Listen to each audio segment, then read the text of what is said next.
100 কোটি সিনেমার ক্লাবে কোন অভিনেতা কত নম্বরে? চলুন জেনে নেওয়া যাক।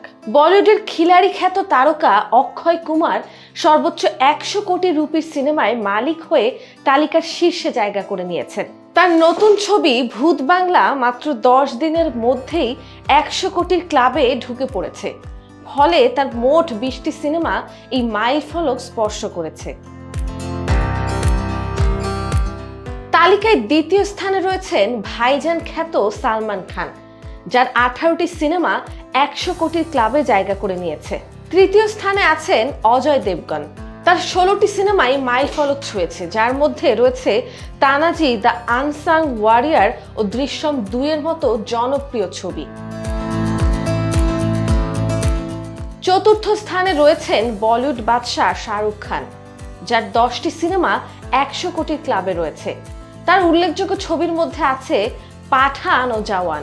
পঞ্চম স্থানে রয়েছেন রণবীর সিং, যার 9টি সিনেমা এই তালিকায় জায়গা পেয়েছে। উল্লেখ্য, বলিউডে 100 কোটির ক্লাবের যাত্রা শুরু হয় গাজনি সিনেমার মাধ্যমে, যেখানে অভিনয় করেছিলেন আমির খান। এরপর থেকেই ভারতীয় বক্স অফিসে এই ক্লাব হয়ে উঠেছে সাফল্যের অন্যতম বড় মাপকাঠি।